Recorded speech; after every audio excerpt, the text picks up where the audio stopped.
বর্তমানে ডেঙ্গু জ্বরে অনেকেই আক্রান্ত হচ্ছে, কিন্তু আমরা অনেকেই মনে করে থাকি যে মশার কারণে ডেঙ্গু জ্বর হয়ে থাকে। সেই মশার নাম হয়তো ডেঙ্গু মশা, কিন্তু ওই মশার নাম হচ্ছে এডিস মশা। এডিস মশা যখন আমাদের শরীরে হুল ফোটায়, সে জায়গাটা মাইক্রোস্কোপ কেমন দেখায়। আপনারা হয়তো জীবনে একবার হলেও ইনজেকশন দিয়েছে, কিন্তু আপনি কি জানেন আপনার শরীরে ইনজেকশন দেওয়ার পরে ওই জায়গার অবস্থা আসলে কি রকম হয়? করোনা ভাইরাসের ব্যাপারে আপনারা সবাই শুনেছেন। এই ভাইরাসগুলোকে আপনারা কখনো দেখেননি, কিন্তু মাইক্রোস্কোপের মাধ্যমে আপনারা এই ভাইরাসগুলোকে স্পষ্টভাবে দেখতে পাবেন।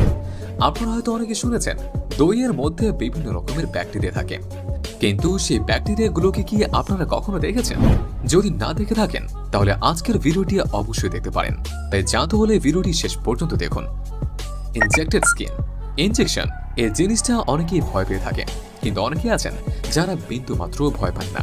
শরীরে ইনজেকশন পুশ করার পর যে গর্ত সৃষ্টি হয় তা মাইক্রোস্কোপের সাহায্যে দেখলে তারাও টাসকে খেয়ে যাবেন, কারণ এটি দেখতে খুবই অদ্ভুত লাগে। আবার অনেকে তো এই ছবিটি দেখার পর 100 হাত দূরে চলে যাবেন। জিহ্বা বা টান, আপনারা হয়তো অনেকে জানেন গরু ও ছাগলের জিহ্বা ধারালো হয়ে থাকে, যার মাধ্যমে গরু ও ছাগল ঘাস চিবিয়ে খেতে পারে। তাহলে কি জিহ্বাতে এমন ধরনের ধারালো অংশ রয়েছে? হাত দিয়ে দেখলে এমন মনে হয় না, যখন জিহ্বাকে মাইক্রোস্কোপ দিয়ে দেখা হয় তখন এমনটাই দেখা যায়। যেখানে জিহ্বায় অনেক ছোট ছোট কাঁটা রয়েছে, আর এই ছোট ছোট কাঁটাগুলো এতই ছোট যে আমরা সাধারণ চোখে তা দেখতে পাই না, এমনকি আঙুল দিলেও তা বুঝতে পারি না।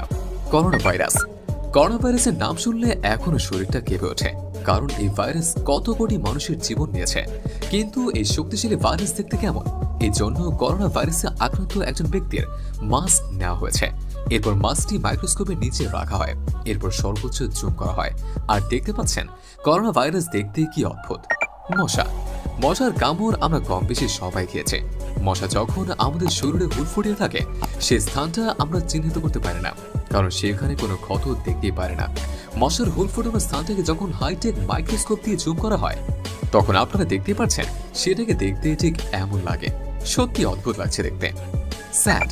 স্যান্ড বা বালি আমরা সবাই খালি চোখে দেখে থাকি, কিন্তু এই বালি কখনো আপনারা মাইক্রোস্কোপের সাহায্যে দেখেছেন? যখন মাইক্রোস্কোপের নিচে বালি রাখা হয়, তখন বালিগুলো দেখে মনে হচ্ছে অনেকগুলো রং বেরঙের ক্রিস্টাল পাথর কেউ যেন এখানে এনে সাজিয়ে রেখেছে, যেটা কিনে দেখতে অনেক বেশি সুন্দর লাগছে। দইকে কে না পছন্দ করে, কিন্তু দইয়ের নাম শুনলে আপনাদের জিভে পানি চলে আসে। কিন্তু এই দই যখন মানুষ মাইক্রোস্কোপের নিচে রাখা হয়, আর তা যদি আপনি দেখেন তাহলে আপনি অবাক হয়ে যাবেন।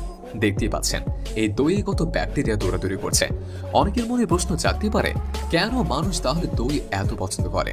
এর কারণ হলো দইয়ে যে ব্যাকটেরিয়াগুলো থাকে তা মানবদেহের জন্য একেবারেই ক্ষতিকারক নয়, বরং এগুলো উপকারী ব্যাকটেরিয়া।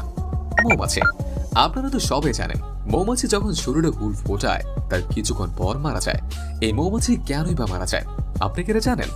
মৌমাছি যখন আমাদের শরীরে হুল ফোটায় তখন আমাদের শরীর থেকে ছুটতে পারে না, কারণ তার পেছনে হুটে করাতের মতো ধারালো হয়ে থাকে, যার ফলে আমাদের শরীরে ঢুকে থেকে কিন্তু বের হতে পারে না। মৌমাছি যখন সব শক্তি দিয়ে আমাদের শরীর থেকে বের করতে চায়, তখন শরীরের সব ভিতরের অঙ্গ প্রত্যঙ্গ বের হয়ে আসে। এর ফলে মৌমাছির শারীরিক কার্যক্রম ব্যাহত হয় এবং মৌমাছিটি মারা যায়।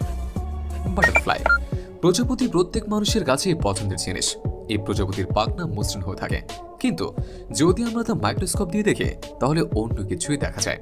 আপনারা দেখতে পাচ্ছেন পাখাটি একদমই মসৃণ নয়, এর পাখাতে ছোট ছোট কাঁটার মতো আইস রয়েছে, যা আমরা সাধারণত খালি চোখে দেখতে পাই না। আজকের এই ভিডিওতে কোন জিনিসটিকে আপনার সবচেয়ে বেশি ভালো লেগেছে তা কমেন্ট করে অবশ্যই জানাবেন।